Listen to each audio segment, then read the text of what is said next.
राम राम राम राम राम राम राम राम राम नारायण नारायण। संबंध। विभूतियों का ज्ञान भगवान में दृढ़ भक्ति कराने वाला है। अतः अब आगे के 3 श्लोकों में अर्जुन भगवान से विभूतियों को विस्तार से कहने के लिए प्रार्थना करते हैं। वक्तुमर्हस्य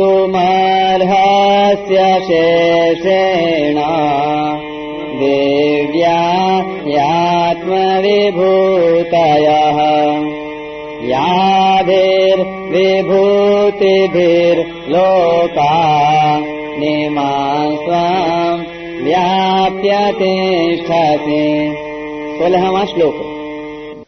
जिन विभूतियों से आप इन संपूर्ण लोकों को व्याप्त करके स्थित हैं, उन सभी अपनी दिव्य विभूतियों का संपूर्णता से वर्णन करने में आप ही समर्थ हैं। व्याख्या। याभिर्विभूतिभिर्लोका निमां स्वं व्याप्य तिष्ठसि। भगवान ने पहले 7वें श्लोक में यह बात कही थी कि जो मनुष्य मेरी विभूतियों को और योग को तत्व से जानता है, उसका मेरे में अटल भक्ति योग हो जाता है।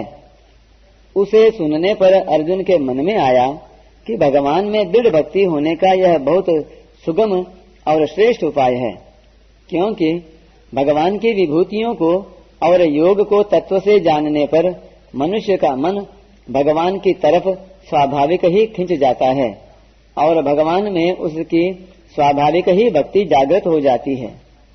अर्जुन अपना कल्याण चाहते हैं और कल्याण के लिए उनको भक्ति ही सर्वश्रेष्ठ उपाय दिखती है। इसलिए अर्जुन कहते हैं कि जिन विभूतियों से आप संपूर्ण लोकों को व्याप्त करके स्थित हैं, उन अलौकिक विलक्षण विभूतियों का विस्तार पूर्वक संपूर्णता से वर्णन कीजिए, कारण कि उनको कहने में आप ही समर्थ हैं। आपके सिवाय उन विभूतियों को और कोई नहीं कह सकता। वक्तुमर्हस्य शेषेण। आपने पहले 7वें, 9वें और यहाँ 10वें अध्याय के आरंभ में अपनी विभूतियां बताई और उनको जानने का फल दृढ़ भक्ति योग होना बताया।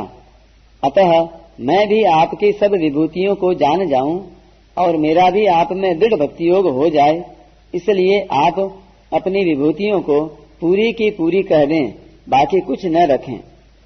दिव्या ह्यात्म विभूतयः। विभूतियों को दिव्य कहने का तात्पर्य है कि संसार में जो कुछ विशेषता दिखती है वह मूल में दिव्य परमात्मा की ही है, संसार की नहीं। अतः संसार की विशेषता देखना भोग है और परमात्मा की विशेषता देखना विभूति है, योग है। परिशिष्ट भाव।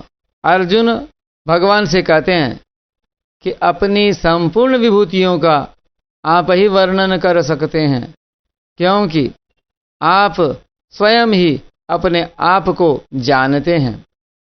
दूसरा आपको जान ले यह संभव ही नहीं है। अतः आप स्वयं ही अपनी पूरी की पूरी विभूतियों को कह दें, जिससे मेरे को अविचल भक्ति योग की प्राप्ति हो जाए।